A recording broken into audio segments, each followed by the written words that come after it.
Luz de gozo en el corazón. Deleítate en Jehová, y Él te concederá los anhelos de tu corazón. Salmo 37:4. Hay dos enseñanzas en este texto que seguramente son muy sorprendentes para quienes no están familiarizados con la vida de piedad. Para los creyentes sinceros, estas maravillas son hechos reconocidos, pero para el mundo de fuera parecen asuntos muy extraños. Tenemos aquí, primero, la vida de un creyente descrita como un deleite en Dios, y así se nos confirma la gran verdad de Dios, que la religión verdadera rebosa de gozo y felicidad. Las personas impías y los que simplemente profesan de labios para afuera, nunca ven a la religión como algo lleno de gozo. Para ellos es únicamente servicio, deber o necesidad, nunca placer ni deleite. ¿Por qué tienen que ir a la casa del Señor? ¿No es a causa de la costumbre, una costumbre que de buen grado evitarían si pudieran? ¿Por qué siguen las ordenanzas de la Iglesia? ¿No es, acaso, por una esperanza farisaica de acumular méritos o por un temor supersticioso? ¿Cuántos no ven la religión como un amuleto para evitar enfermedades o como un mal menor que ofrece una vía de escape al temible juicio? Para ellos el servicio es algo monótono y la adoración produce fatiga. Pregunta a los que pertenecen al mundo lo que piensan de la religión, y a pesar de que practican sus ritos externos, consideran todo deprimente y aburrido. ¡Qué pesado es todo eso! ¿Aman la religión tanto como el burro ama su trabajo, o el caballo el látigo, o el prisionero sus trabajos forzados? Exigen sermones cortos, y si no se predicaran sermones, mejor. ¿Con cuánta alegría no reducirían las horas del domingo? Ciertamente ellos preferirían que el día del Señor se guardara una vez al mes. La gravosa necesidad de costumbres piadosas pesa sobre ellos igual que el tributo que paga una provincia conquistada. La práctica de la religión la desarrollan de la misma manera que pagan sus impuestos o las cuotas de una autopista. Lo hacen por costumbre. No saben lo que es una ofrenda voluntaria, ni tampoco pueden entender el amor lleno de gozo que produce la comunión de los santos. Sirven a Dios de la manera que Caín lo hizo, quien trajo su ofrenda, es cierto, pero la trajo tardíamente. La trajo porque era costumbre de la familia y no iba a permitir que su hermano lo superara. La trajo del fruto común de la tierra y con un sombrío corazón sin amor. Los Caínes de hoy traen las ofrendas que se ven forzados a traer y no mezclan la fe en la sangre de Jesús con lo que traen. Vienen como con pies de plomo a la casa de Dios y se van tan rápido como si tuvieran plumas en los pies. Sirven a Dios, pero lo hacen porque esperan obtener algún beneficio o porque no se atreven a no servirle. El pensamiento del deleite en la religión es tan extraño para la mayoría de los hombres que en su vocabulario no existen dos palabras más distantes entre sí que santidad y deleite. Pero los creyentes que conocen a Cristo entienden que el deleite y la fe están casados de tan bendita manera que las puertas del infierno no pueden prevalecer para divorciarlos. Los que aman a Dios con todo su corazón encuentran que sus caminos son caminos agradables y sus vías son de paz. Tal gozo, tales desbordantes deleites, tal sobreabundante bendición descubren los santos en su Señor, que, lejos de servirle por costumbre, quieren seguirle aunque el mundo entero rechace su nombre como algo pernicioso.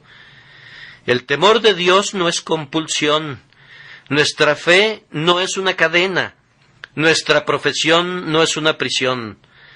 No somos arrastrados a la santidad ni forzados a cumplir con el deber. No, señores, nuestra religión es nuestro recreo, nuestra esperanza es nuestra felicidad, nuestro deber es nuestro deleite. Sé que siempre circulará una calumnia contra la religión de Cristo que afirma que vuelve infelices a los hombres. Pero nunca ha habido un mayor malentendido, una falsedad más vil para maldición del mundo. Debido a que no podemos actuar irresponsablemente, ni pecar descaradamente, ni presumir como siervos del pecado, ustedes piensan que somos infelices. Ah, señores, bien está escrito, el extraño no se entremeterá en su alegría. El secreto del Señor está con aquellos que le temen, y su gozo no puede ser arrebatado por nadie. Déjenme recordarles, sin embargo, que las aguas mansas corren más profundas. El arroyo que murmura sobre las rocas se seca en el verano, pero el río que corre profundo fluye rápidamente, venga sequía o calor, aunque en su superficie se desliza silenciosamente entre los prados. Nosotros no proclamamos en voz alta nuestros gozos, como ustedes lo hacen con sus diversiones, porque no necesitamos hacerlo.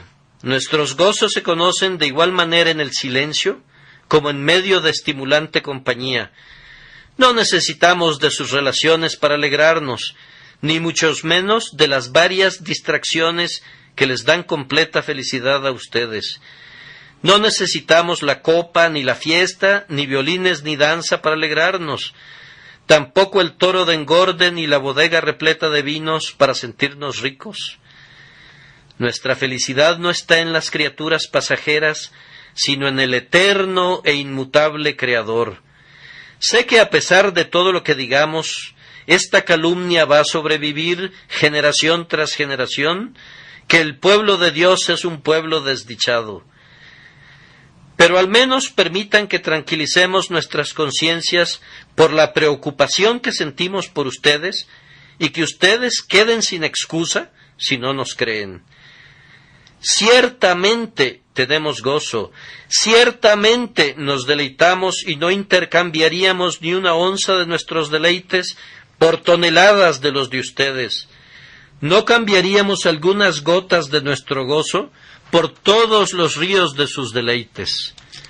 Nuestros gozos ni son artificiales ni están pintados, son sólidas realidades. Los nuestros son gozos que podemos llevar con nosotros a nuestra cama en el polvo silencioso, gozos que dormirán con nosotros en la tumba y con nosotros despertarán en la eternidad, gozosos a los que podemos mirar de nuevo y vivir en retrospectiva, gozos que podemos anticipar y conocer aquí y en la eternidad. Nuestros gozos no son burbujas que solo resplandecen y se revientan. No son manzanas de Sodoma que se convierten en cenizas en nuestras manos. Nuestros deleites tienen sustancia, son reales, verdaderos, sólidos, duraderos, eternos. ¿Qué más diré? Saquen de sus mentes ese error. El deleite y la verdadera religión están tan unidos como la raíz y la flor, son tan indivisibles como la verdad y la eternidad. Son, de hecho, dos preciosas joyas engarzadas, la una junto a la otra, en la misma montura de oro. Pero hay también algo muy sorprendente para los mundanos en nuestro texto, aunque esto es una maravilla que fácilmente entienden los cristianos. El texto dice, y Él te concederá los anhelos de tu corazón. El mundano dice, yo creía que la religión era solamente autonegación. Nunca me imaginé que al amar a Dios podíamos cumplir nuestros deseos. Yo pensé que la piedad consistía en matar, destruir y suprimir nuestros deseos. ¿Acaso la religión de la mayoría de los hombres no consiste en una visible abstinencia de pecados que son amados en secreto? La piedad negativa es muy común en esta época. La mayoría de los hombres suponen que nuestra religión está conformada por cosas que no debemos hacer, más que por placeres que podemos disfrutar. No debemos ir al teatro, no debemos cantar canciones, ni trabajar los domingos, ni decir groserías, etc. No debemos hacer esto, no debemos hacer eso. Y suponen que somos una categoría huraña y miserable de personas que, sin duda alguna, hacemos en privado lo que nos privamos de hacer en público. Bien, es cierto que la religión es autonegación. También es igualmente cierto que no es autonegación. Los cristianos tienen dos identidades. Está el viejo yo, y en él ciertamente hay que negar la carne con sus afectos y concupiscencias. Pero hay también un nuevo yo. Hay un espíritu nacido de nuevo, el nuevo hombre en Cristo. Y, queridos hermanos, nuestra religión no exige ninguna autonegación de ese nuevo yo. No, dejamos que tenga libre desarrollo en cuanto a sus anhelos y deseos, puesto que todo lo que pueda desear, todo lo que pueda anhelar, todo lo que quiera gozar, lo puede obtener sin peligro alguno. Cuando alguien me dice, mi religión contiene algunas cosas que yo debo hacer y otras que no debo hacer, yo le respondo, la mía contiene cosas que amo hacer y también comprende cosas que odio y menosprecio. Mi religión no tiene cadenas, yo soy libre como el hombre más libre. El que teme a Dios y es un verdadero siervo de Dios, no tiene cadenas que le aprisionan. Puede vivir como quiera, pues quiere vivir como debe. Puede ver sus deseos colmados, pues sus deseos son santos, celestiales, divinos. Puede seguir sus anhelos y deseos hasta el máximo de su posible realización y obtener todo eso que anhela y desea, puesto que Dios le ha dado la promesa y Dios le dará el cumplimiento de ella. Pero no se queden con la idea que no queremos mover un dedo porque hay avisos de prohibido en nuestro camino. Y no piensen que no vamos por ahí a la derecha o por allá a la izquierda porque no nos atrevemos. ¡Oh, señores! No lo haríamos si pudiéramos. No querríamos aunque la ley fuera cambiada. No compartiríamos sus placeres aunque pudiéramos. Aunque pudiéramos ir al cielo viviendo como viven los pecadores, no elegiríamos ni sus caminos ni su conversación. Sería un infierno para nosotros si fuéramos obligados a pecar, aun si el pecado no recibiera ningún castigo. Aunque pudiéramos participar en sus borracheras, si pudiéramos compartir sus concupiscencias, ¡oh, ustedes impíos! Si pudiéramos disfrutar de su júbilo y de su gozo, no los queremos. No nos estamos negando a nosotros mismos cuando renunciamos a estas cosas. Despreciamos el júbilo de ustedes, sentimos abominación por él y lo pisoteamos. Un pájaro dijo una vez a un pez, no puedo entender cómo es que tú vives todo el tiempo en el elemento frío. Yo no podría vivir allí. Debe ser un sacrificio continuo para ti no volar hacia los árboles. Mira cómo yo me remonto a las alturas. Ah, respondió el pez, no es un sacrificio para mí vivir aquí, es mi elemento. Nunca he aspirado a volar, no es para mí. Si fuera sacado de mi elemento me moriría, a menos que me regresaran de inmediato, y cuanto antes, mejor. Así el creyente siente que Dios es su elemento natural. Él no trata de escapar de su Dios, ni de la voluntad, ni del servicio de su Señor. Y si por algún tiempo fuese apartado, cuanto antes pudiera regresar, mejor. Si es arrojado a mala compañía, se siente miserable y desdichado hasta que se libra nuevamente de ella. ¿Acaso la paloma se niega a sí misma cuando no come carroña? No, ciertamente la paloma no se podría deleitar en la sangre, no querría alimentarse de ella aunque pudiera. Cuando un hombre ve una piara de cerdos bajo un roble, deleitándose con sus bellotas y gruñendo de satisfacción, ¿se niega a sí mismo cuando pasa de lejos y no comparte en la fiesta de los cerdos? No, de ninguna manera. Él tiene mejor pan para comer en su casa, y el alimento de los cerdos no es ningún bocado exquisito para él. Así pasa con el creyente. Su religión es un asunto de deleite, algo que le da satisfacción, y no tiene que negarse a sí mismo cuando evita y se aleja. Sus gustos han cambiado. Sus deseos son otros. Él se deleita en su Dios y gozoso recibe el anhelo de su corazón. Todo esto nos ha servido a modo de introducción. Ahora vamos al texto mismo. Hay dos cosas muy claras en el texto. La primera es un precepto escrito sobre brillantes joyas. Deleítate en Jehová. La segunda es una promesa mucho más preciosa que los rubíes, y Él te concederá los anhelos de tu corazón. La primera es un precepto escrito sobre brillantes joyas. He agregado estas últimas palabras porque la ley de los 10 mandamientos fue escrita sobre piedra, tal vez sobre duro granito, en el que los hombres no podrían encontrar mayor gozo. Pero esta ley del mandamiento, deleítate en Jehová, no es ley de piedra para ser escrita sobre tablas de granito. Contiene un precepto de centelleante brillantez, digno de escribirse sobre amatistas y perlas. Deleítate en Jehová. Mis queridos hermanos, cuando el deleite se convierte en deber, entonces ciertamente el deber es deleite. Cuando mi deber es ser feliz, cuando tengo el mandamiento expreso de ser feliz, entonces ciertamente debo ser un pecador si rechazo mis propios gozos y me aparto de mi propia bendición.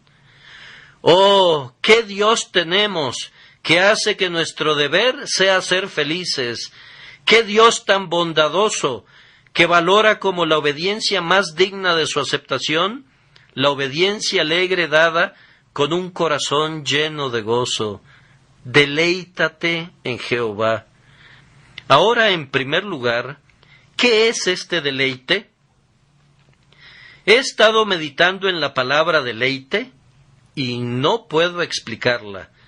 Ustedes saben que es una palabra única, una palabra deleitosa. No puedo usar nada excepto la misma palabra para describirla. Si la miras, resplandece con luz, brilla como una estrella, más aún, como una constelación brillante, radiante con dulces influencias como las Pléyades. Es gozo, pero es más que eso.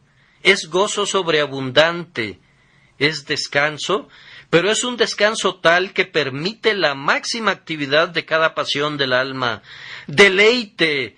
Es júbilo sin frivolidad. Deleite. Es paz, pero es más que eso. Es paz celebrada con festividad, con banderitas colgando en todas las calles y toda la música tocando en el alma. Deleite. ¿A qué podré compararlo? Es una palabra extraviada que pertenece al lenguaje del paraíso, y cuando las palabras santas del Edén volaron al cielo después de la caída, ésta se enredó en las tramas plateadas de la red de la primera promesa, y fue retenida en la tierra para cantar en los oídos de los creyentes. ¿Dónde podré encontrar metáforas para definirla? Puesto que lo humano me falla, déjenme buscar en medio de las criaturas sin pecado de Dios. Vamos junto al mar, a la hora de la marea baja, y en algunas partes de la costa verán un pequeño borde al extremo de las olas. Parece como una bruma, pero un examen más detenido revelará que son millones de pequeñísimos camaroncitos saltando en todo tipo de posturas y formas en la ola que se retira, en una exuberancia de júbilo y diversión. O en una tarde de verano, miren a los mosquitos cómo danzan sin cansarse, casi sin saber cómo poder divertirse más. O miren a las ovejas en el campo, cómo saltan y brincan. Escuchen la canción matutina de los pájaros del aire y nuevamente oigan sus deliciosas notas vespertinas. Miren a los peces saltar en los arroyos y escuchen el zumbido de los insectos en el aire. Todo esto puede darles débiles indicios de la luz del deleite. Dirígete al cielo si quieres saber lo que significa el deleite. Mira allí a los espíritus que tocan las cuerdas doradas con sus dedos. Escucha sus voces cuando con repiques de gozo desconocido a los oídos humanos cantan al que les amó y les libró de sus pecados con su sangre. Míralos cómo guardan el día del Señor eternamente en el gran templo del Dios viviente. Y mira al trono, y mira de nuevo, absorto en la gloria, beatificado en Jesús, lleno del cielo, desbordando de sumo gozo. Esto es el deleite. Sé que no he podido describir la palabra.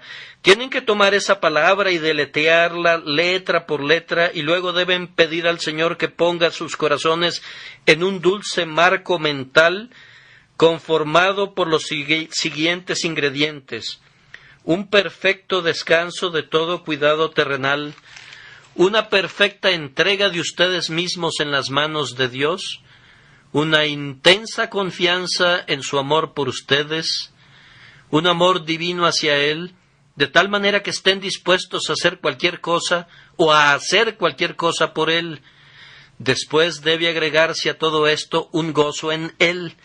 Y cuando tengan todo esto, debe ponerse todo a hervir. Y entonces tienen el deleite en el Señor su Dios. Matthew Henry dice: el deseo es amor en acción, como un pájaro en pleno vuelo. El deleite es amor en descanso, como un pájaro en su nido. Tal es el significado de la palabra y tal el deber prescrito: deleítate en Jehová. En segundo lugar, ¿de dónde viene este deleite? El texto nos dice: deleítate en Jehová. Deleítate en Jehová, en su misma existencia. Que haya un Dios es motivo suficiente para hacer que el hombre más infeliz sea feliz si tiene fe. Las naciones se derrumban, las dinastías caen, los reinos se tambalean. ¿Qué importa, puesto que hay un Dios? El padre se ha ido a la tumba, la madre duerme en el polvo, la esposa se ha ido de nuestro lado, los hijos son arrebatados. Pero hay un Dios. Solo esto basta para que sea un manantial de gozo para los verdaderos creyentes para siempre. Deleítense también en su dominio. Jehová reina, regocíjese la tierra, Jehová es rey. Venga lo que venga, Él se siente en el trono y gobierna bien todas las cosas. El Señor ha preparado su trono en los cielos, y su reino gobierna sobre todo. De pie en la carroza de la providencia, sostiene las riendas y guía a los veloces caballos de conformidad a su voluntad. Dios es exaltado por sobre los montes y por sobre las colinas. Tiene influencia sobre todas las cosas, tanto sobre las cosas magníficas como sobre las minucias. Alégrate mucho, oh hija de Sión, Jehová es Rey eternamente y para siempre. ¡Aleluya! ¡Aleluya! Cada atributo de Dios debe ser un rayo fresco en esta luz de sol llena de deleite. Para nosotros que conocemos nuestra insensatez, que Él sea sabio debe ser motivo de gozo. Para los que temblamos a causa de nuestra debilidad, que Él sea todopoderoso debe ser causa de regocijo. Que Él sea eterno debe ser siempre el tema de nuestra música, cuando nos damos cuenta que somos hierba y nos secamos como la hierba verde. Que Él sea inmutable debe darnos una canción, pues nosotros cambiamos cada hora y no somos los mismos por mucho rato. Que Él esté lleno de gracia, que desborde gracia y que en el pacto Él nos haya dado esta gracia que es nuestra para limpiarnos, nuestra para guardarnos, nuestra para santificarnos, nuestra para perfeccionarnos, nuestra para llevarnos a la gloria. Todo esto debería impulsarnos a deleitarnos en Él. Oh creyentes, ustedes están hoy junto a un río muy profundo. A lo mejor ya se han metido en ese río hasta los tobillos y conocen un poco de sus corrientes claras, dulces, celestiales. Pero más adelante la profundidad es mayor y la corriente es más deleitosa aún. Ven y lánzate en ese río, sumérgete ahora en la corriente, sumérgete en el mar sin límites de la divinidad. Piérdete en su inmensidad, Deja que sus atributos cubran toda tu debilidad y toda tu insensatez y todas las otras cosas que te hacen gemir y que te deprimen. Regocíjate en Él, aunque no te puedas regocijar en ti mismo. Triunfa en el Dios de Israel, aunque en ti mismo exista una razón para desesperar. El cristiano también siente que puede deleitarse en todo lo que Dios ha hecho en el pasado. Esos salmos que terminan con «porque para siempre es su misericordia», donde encontramos divisiones tales como estas: Og, el rey de Basán, «porque para siempre es su misericordia», Sehón, el rey amorreo, «porque para siempre es su misericordia». Todas estas repeticiones nos muestran que el pueblo de Dios en tiempos antiguos estaba habituado a pensar mucho en las acciones de Dios, de tal forma que no las amontonaba en el lomo de un solo versículo, sino que las dividía con el objeto de tener un cántico para cada una de ellas. Así que el pueblo de Dios debe recordar las obras del Señor, deben contar sus hechos poderosos, deben cantar: «Tu diestra, oh Jehová, ha quebrantado al enemigo. Jehová es un guerrero, Jehová es su nombre. Cantaré a Jehová, pues se ha enaltecido grandemente». Deben continuar recordando sus obras hasta llegar a las obras de la gracia en sus propios corazones. Y al llegar a este punto, deben cantar con mayor dulzura que antes. No deben dejar de cantar, puesto que las nuevas misericordias fluyen hacia ustedes cada día, y cada día se debe de elevar una alabanza, y cada noche debe ser un testigo de su gracia. Deleítate en Jehová. Si todo eso que ya he mencionado no fuera suficiente, podríamos deleitarnos en todo lo que Dios va a realizar, en todos los triunfos espléndidos que todavía tiene que lograr, en todas las glorias de los últimos días, en los esplendores de su trono, cuando todos los ejércitos de Dios se encuentren por fin, en su triunfo sobre la muerte y el infierno, y en su victoria final sobre el pecado, cuando haga que toda la tierra se llene con su alabanza. Oh, hermanos míos, el tiempo no nos alcanzaría, la eternidad podría no ser suficiente, ciertamente, para hacer una lista de todos los diferentes puntos del santo deleite que los creyentes pueden encontrar en el Señor su Dios, cuando se encuentran en un marco mental espiritual. Deben deleitarse en Dios Padre, en su eterno amor por ustedes cuando no había nada amable en ustedes, en la elección de sus almas, en la justificación de ustedes en Cristo, en dar a su unigénito Hijo para redimirlos del infierno. Deben deleitarse en Jesús, deben decir lo que su brazo ha hecho, qué despojos de la muerte obtuvo, cantar únicamente a su querido nombre: digno es el Cordero. Deben deleitarse en Dios Espíritu Santo, en sus operaciones que dan vida, en sus iluminaciones, en sus consolaciones, en la fortaleza que les da, en la sabiduría que les imparte, en la fidelidad con que les cuida y en la certidumbre que al final les va a perfeccionar para ser dignos de participar de la herencia de los santos en la luz. Y podríamos tomar aquí ramificaciones que llevan a miles de temas. Deleítense en Dios como su Padre, como su amigo, como su ayudador. Deleítense ustedes en Jesucristo como su hermano, como su prometido, como su pastor, como su todo en todo. Deleítense en Cristo en todos sus oficios, como profeta, sacerdote y rey. Triunfen en Él, porque mirra, aloe y casia exhalan todas sus vestiduras. Deleítense en Cristo, en su gloria y en su humillación, en su cruz y en su corona, en su pesebre y en su triunfo eterno, en el que llevó cautiva a la cautividad. Deleítense en el Espíritu Santo, en todos sus varios tratos con las mentes de los hombres. Deleítense en Pentecostés y en los muchos Pentecostés que todavía vendrán. Pero mejor concluimos. ¿Qué más podemos decir? Seguramente podríamos hablar sin parar. Deleítate en Jehová, ese grandioso tema lleno de gozo y sin fronteras, y deleítate en Él para siempre. Ahora surge otra pregunta. ¿Cuándo debe practicarse este deleite?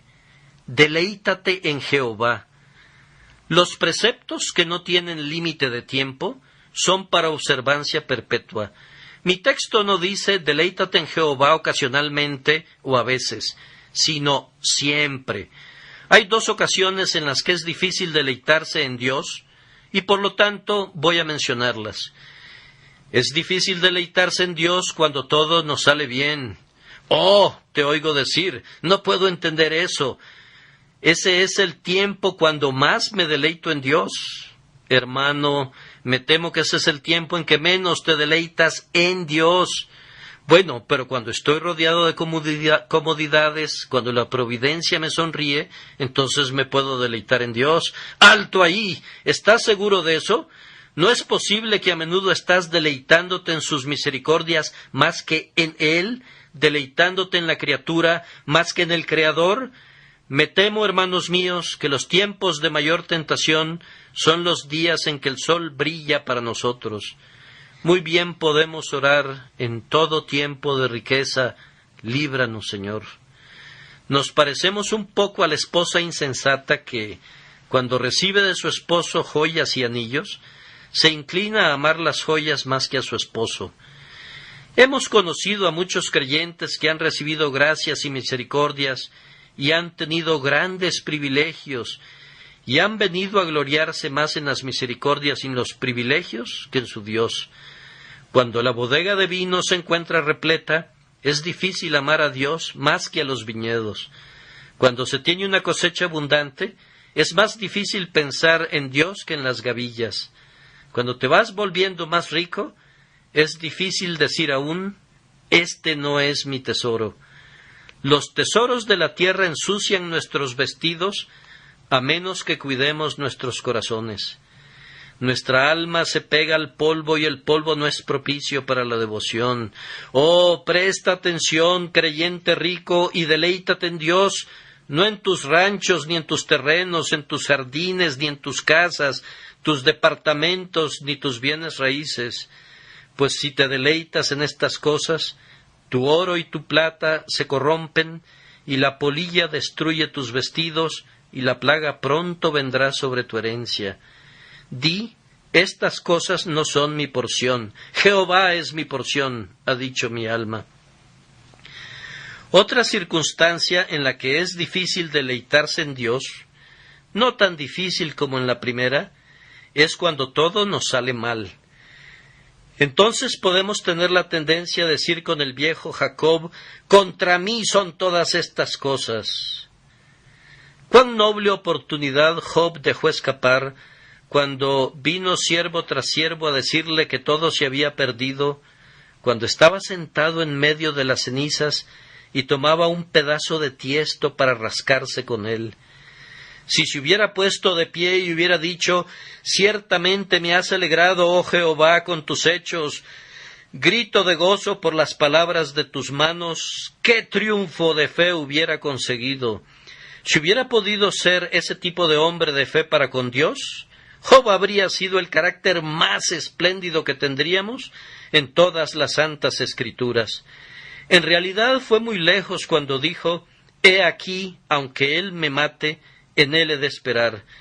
Vemos allí hablando a un hombre a quien Dios había hecho poderoso, pero si hubiera podido deleitarse más en Dios cuando estaba cubierto de llagas y las ampollas se le reventaban, eso hubiera sido casi sobrehumano. Pienso que puedo decir que eso hubiera sido equivalente a todo lo que la gracia puede realizar en un hombre.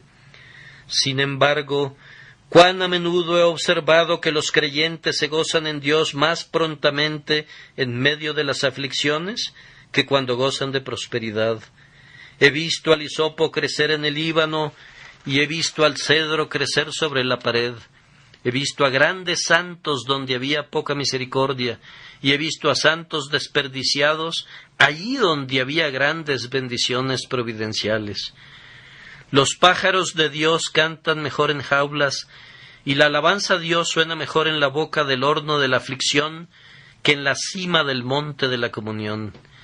Me parece a mí que estamos constituidos de tal manera que a menos que Dios no tense las cuerdas de nuestro corazón con dolor y aflicción, nunca emitiremos una dulce melodía para Él.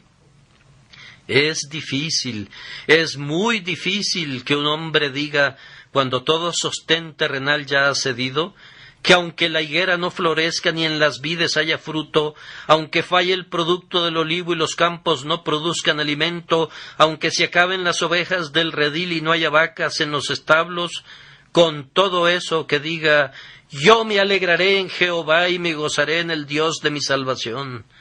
Sin embargo, por gracia, en todo momento debemos deleitarnos en Dios. Pero escucho una voz que dice, ¿pero cuándo debe sentirse miserable el cristiano? Nunca, hermano, nunca. Pero ni siquiera algunas veces. No, si cumple con su deber, no. Pero ¿no debe un santo ser abatido algunas veces? Los santos se abaten, pero no deberían estarlo. Bueno, pero muchos de los santos de Dios están llenos de dudas y temores. Sé que es así, y es lamentable que suceda. Pero algunos de los hijos de Dios guardan luto toda su vida, por su propia culpa, pues el Señor no les ha pedido eso.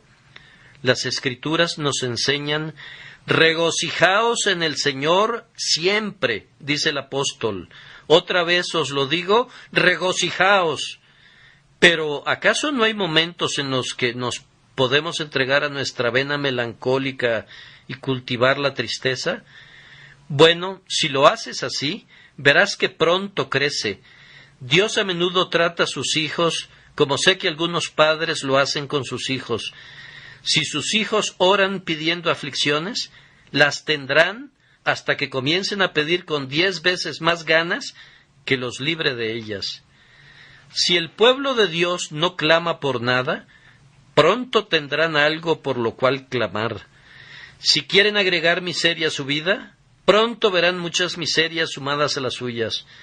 Pero en cuanto a la promesa y en cuanto al precepto, es la responsabilidad constante y el trabajo diario, cada hora del verdadero creyente, deleitarse en el Señor su Dios. Antes de dejar este punto, respondo a otra pregunta. ¿Por qué es tan raro deleitarse en Dios? ¿Por qué se ve a tantos cristianos deprimidos? ¿A tantos cristianos que dudan? ¿Por qué vemos también a tantas personas cuya religión más bien parece un yugo por cierto muy pesado? Me temo que se debe a que por un lado hay poca religión genuina y por el otro hay muy poca religión de tonos profundos, en lo poco que hay de genuino. No me sorprende que sea infeliz el hombre que tiene una religión que no es del corazón. Habrán visto gente con perros de ciertas razas que no gustan del agua, y si los meten al agua, con qué prontitud salen de ella. Pero hay perros de otras razas que nadan horas y se deleitan en ello. Así entonces, hay personas que profesan ser cristianos, pero que son reconocidos hipócritas por el hecho que su religión está en contra de su voluntad. Han sido llevados a la religión y desean salirse pronto. Pero el verdadero cristiano se entrega a su religión con ardor y deleite por la gracia divina. La ama, se deleita en ella. Una de las mejores pruebas para discernir entre un hipócrita y un verdadero cristiano es esta. Job dice del hipócrita, ¿se deleitará en el Todopoderoso? No, el hipócrita estará a disgusto. El hipócrita se verá infeliz. El hipócrita se tornará tan miserable como lo puede ser alguien llegado su momento. Nunca pudo y nunca puede y nunca podrá deleitarse en Dios como regla. Puede experimentar cierto gozo en las circunstancias externas, pues aún Herodes escuchaba con agrado a Juan. Pero eso es solo un espasmo. Sólo el verdadero creyente puede tener una constante y permanente satisfacción y deleite en el servicio y el amor de Dios. Esta es una evidencia tan segura e infalible que si alguno de ustedes se deleita en Dios, yo concluyo sin ninguna duda que su alma se ha salvado. Pero si por otro lado alguno de ustedes no experimenta ningún deleite en Dios de ningún tipo, Yo dudaría que haya conocido a Dios, pues de haberlo conocido debería experimentar algún grado de deleite en él. Pero ¿de qué sirve este deleite?, podrá preguntar alguien. ¿Por qué los cristianos deben ser personas alegres? Pues es bueno en todos los sentidos. Es bueno para nuestro Dios. Cuando nosotros somos felices, damos honor a Dios. También es bueno para nosotros. Eso nos fortalece. No os entristezcáis, porque el gozo de Jehová es vuestra fortaleza. Es bueno para los impíos, porque cuando ven que los cristianos se alegran, ansían ser creyentes ellos también. Es bueno para nuestros hermanos cristianos, los consuela y les levanta el ánimo. Si por el contrario nos vemos deprimidos, propagaremos la enfermedad y otros estarán infelices y deprimidos también.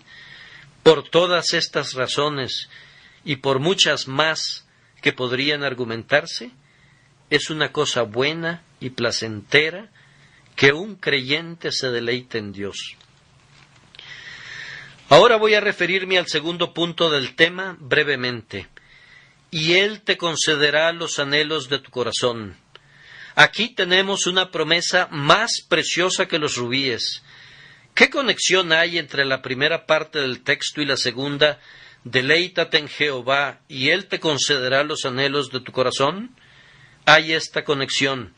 Los que se deleitan en Jehová califican para que se cumpla en ellos la promesa. Están calificados en primer lugar en cuanto a sus deseos. ¿No sería sensato que Dios cumpliera los deseos de los corazones de todo el mundo? Sería más bien la ruina de ellos. Una de las mejores cosas que hace el Señor a favor de ciertos hombres es contenerlos y frustrarles el camino. Muchos hombres han llegado al cielo porque no les fueron cumplidos sus deseos, y más bien se hubieran ido al infierno si se les hubieran cumplido. Los impíos tienen deseos que los llevarán al hoyo, y cuando rehúsa cumplirles sus deseos, es como si Él hubiera puesto cadenas y postes y barreras en el camino para evitar que fueran en entrega inmediata a su propia destrucción. El impío no está calificado para recibir la promesa porque desea cosas que no dan gloria a Dios ni le benefician a él mismo. Pero cuando un hombre se deleita en Dios, entonces sus deseos son de naturaleza tal que Dios puede ser glorificado al cumplir sus deseos y el hombre puede beneficiarse al recibir ese cumplimiento. También deleitarse en Dios califica al creyente no sólo para desear lo correcto, sino para usarlo en forma correcta. Si algunos hombres obtuvieran lo que desean sus corazones, harían un mal uso de lo que obtienen a pesar de todo. Y así les ocurriría lo que pasó con los antiguos israelitas, que mientras aún tenían la carne en su boca, les vino la maldición de Dios. Pero el que se deleite en Dios, cualquier cosa que obtenga, la sabe utilizar muy bien. La gente dice que el uso es una segunda naturaleza. Hermanos míos, el abuso es la primera naturaleza. Abusar de las misericordias va más acorde con la naturaleza del hombre que usarlas adecuadamente. Pero cuando el creyente se deleita en Dios, cualquier cosa que reciba de Dios, la gastará adecuadamente. Esto no es un sacrificio para él, ni mucho menos un Dios ante el cual se inclinará ni adorará. Pero por la gracia de Dios, el creyente convierte todo en un medio de servir mejor a Dios y deleitarse en su Señor. Los ríos de los hombres del mundo corren en dirección opuesta al mar. En cambio, los ríos de los hombres cristianos corren hacia el mar. Si un hombre del mundo navega sobre el arroyo de sus misericordias, se aleja más y más de Dios y se convierte más y más en un idólatra. Pero cuando el cristiano recibe misericordias, navega cada vez más cerca de su Dios. Y así sus misericordias se convierten en autopistas que conducen al trono del mismo Dios. Sin embargo, alguien se preguntará, ¿cuáles son esos deseos que no serán concedidos con seguridad? Ahora, hermanos míos, debemos identificar a los que se deleitan en Dios y estoy seguro que el radio de acción de sus deseos es bastante limitado.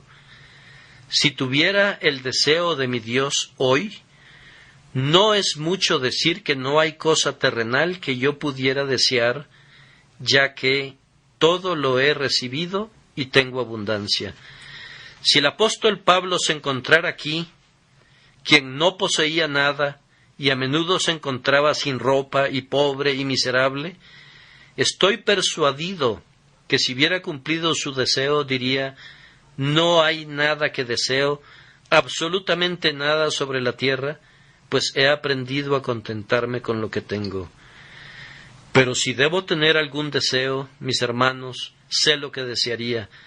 Desearía ser perfecto, ser libre de todo pecado, de toda imperfección de mi yo, de toda tentación, de toda forma de amor al mundo, de todo cuidado de cualquier tipo que sea contrario a la palabra de Dios. ¿Acaso no es ese el deseo de los que se deleitan en Dios? ¿Acaso no exclamarían ustedes, si un ángel se pusiera frente a ustedes en el lugar en que se encuentren, acaso no dirían: si me permites, quiero ser perfectamente libre hasta del nombre del pecado y de la naturaleza del pecado y de su culpa y de su poder? Tu deseo se verá cumplido. El Señor te dará el cumplimiento del deseo de tu corazón. Pero oigo que alguien comenta: si pudiera ver mi deseo cumplido, sería que yo pudiera vivir más cerca de Cristo, que yo pudiera tener una comunión más constante con Él. Anhelo conocerle a Él y el poder de su resurrección, habiendo sido hecho semejante a Él en su muerte. Hermano mío, me uno a tu deseo. Estoy seguro que si te ofrecieran 10 reinos por un lado y esta comunión con Cristo por el otro, ¿me equivoco acaso cuando digo que prefieres tener comunión con Cristo a todos esos reinos? Pues bien, el Señor te concederá los anhelos de tu corazón. Solamente deleítate en Jehová. Alguien más dice: si yo pudiera haber cumplido mi deseo, quisiera tener todas esas cosas, pero quisiera poder serle útil todo el tiempo. ¡Ah, ser útil! ¿Cuántos hombres no viven como la rana de Belzoni en las pirámides de Egipto, que estuvo allí durante 2000 años? ¿Y qué hizo todo ese tiempo sino dormir a ratos y a ratos estar despierta? De la misma manera algunos hombres viven sin hacer nada. Muchos de ustedes dirán: si mi deseo fuera concedido, me gustaría ser útil. Ganar coronas para Cristo, salvar almas para Él, traer al redil ovejas perdidas. Hermanos y hermanas, deleítense en el Señor y Él les concederá sus anhelos. Tal vez no exactamente de la forma que ustedes lo expresarían. Tal vez no puedan servir en la esfera en que ustedes aspiran, pero sin duda serán de utilidad de la manera que Dios quiere y en la medida que Él quiere. Sin embargo, debo agregar una cosa. Tengo un deseo que, si lo pudiera compartir, sabiendo que me será concedido, sería este: anhelo que todos ustedes se conviertan, madres y padres. ¿Acaso no dicen ustedes: el anhelo de mi corazón es que mis hijos se salven? ¿No tengo mayor gozo que que mis hijos caminen en la verdad de Dios? Y yo, como ministro, les digo: mi más ferviente deseo, mi más caro anhelo, el deseo más elevado que conozco, el que mi alma siente con mayor intensidad y que espera alcanzar con más ganas, una meta grande y altruista, es que pueda presentar a cada uno de ustedes perfecto ante Dios al final. No sólo para ser inocente de su sangre, lo que en sí mismo es grande, sino para tenerlos junto a mí cuando diga: aquí estoy, Señor, y a los hijos que me diste para Cristo. Oh, a ustedes, miembros de esta iglesia, les pido que oren para que su ministro se deleite en Dios, para que así le conceda el anhelo de su corazón. Y les pido que ustedes también se deleiten en Dios, para que cuando vengan a Dios en oración y oren por esta congregación, puedan tener seguridad que Él les concederá los anhelos de su corazón, porque se han deleitado en Él. Cuando Martín Lutero caminaba por las calles, los que le veían susurraban: «Ahí viene un hombre que obtiene todo lo que le pide a Dios». Se preguntarán, ¿por qué? Simplemente porque Lutero se deleitaba en Dios. Si tuviéramos hombres de esa talla en esta congregación y en esta iglesia, que aman al Señor y se deleitan en Él, ¿qué efecto no tendrían sus oraciones? Estos son los hombres que poseen las llaves del cielo y de la muerte y del infierno. Todos estos son los hombres que pueden abrir el cielo o cerrarlo, hacer que llueva o que no llueva. La Iglesia de Roma pretende que ella tiene las llaves, pero la Iglesia de Cristo tiene las llaves sin pretender tenerlas, y estas llaves cuelgan del cinturón de los hombres que se deleitan en Dios. Mediante sus oraciones, ustedes pueden conseguir tales lluvias del Espíritu sobre la Iglesia cristiana, que el desierto se regocijará y florecerá como una rosa, y si dejan de deleitarse en Dios, pueden cerrar al cielo mismo de tal manera que no descienda la lluvia y la iglesia entera se vuelve estéril y otra vez sin frutos. Recapitulando, fíjense bien en esto. Esto es lo único en lo que se puede deleitar un hombre y ver cumplidos sus deseos. Hay un hombre que se deleita en el dinero, pero no obtiene su deseo.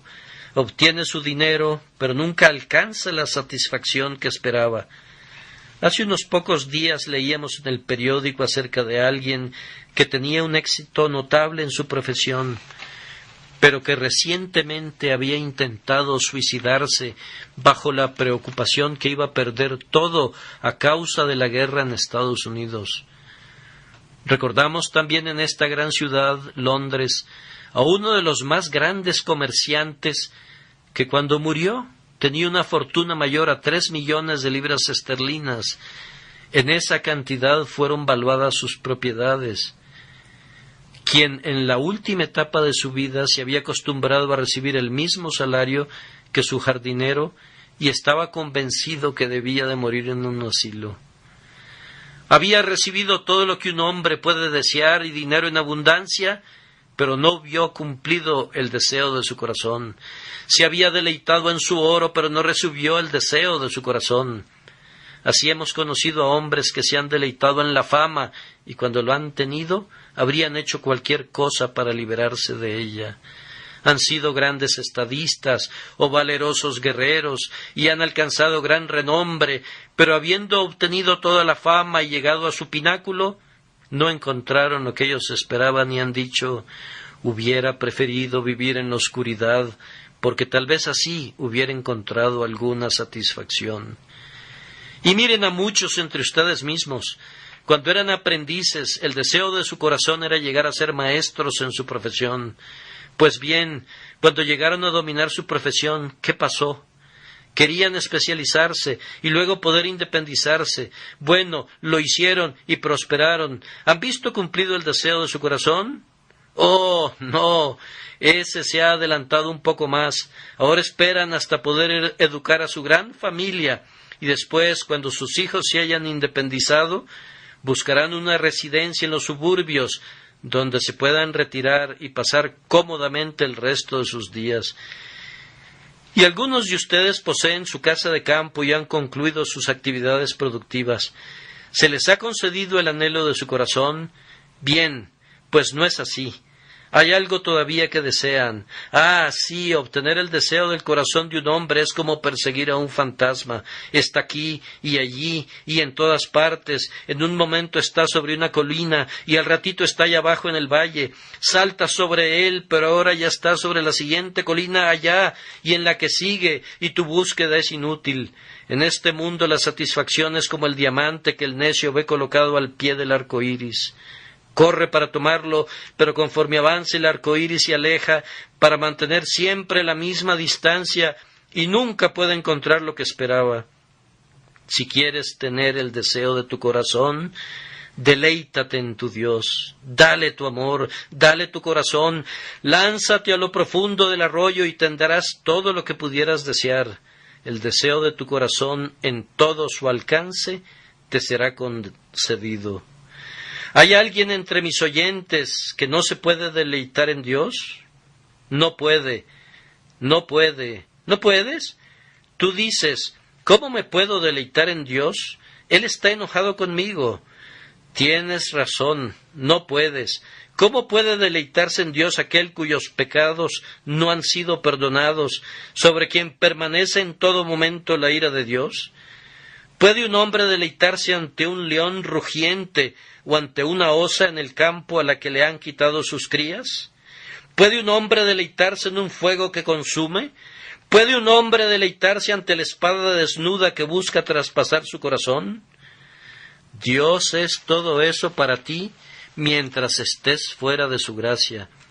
¿Cómo puedes entonces deleitarte en Dios? Hay un paso que es necesario. Cree en el Señor Jesucristo y entonces te deleitarás en el Señor. Esto es, confía en que serás salvado por Cristo. Ve y ponte en las manos de Cristo para que tus pecados te sean quitados. Y cuando hayas confiado en Cristo, sabrás que tus pecados te son perdonados, que has sido reconciliado con Dios por la muerte de su Hijo, y puedes seguir tu camino y deleitarte en Dios, pues la promesa es esta, y tu deseo será cumplido. Este sermón fue predicado el domingo 15 de junio de 1862 en el Tabernáculo Metropolitano ubicado en Newington, Londres, y fue predicado por Charles Haddon Spurgeon. Pertenece al grupo catalogado como el Púlpito del Tabernáculo Metropolitano y lleva el número 454.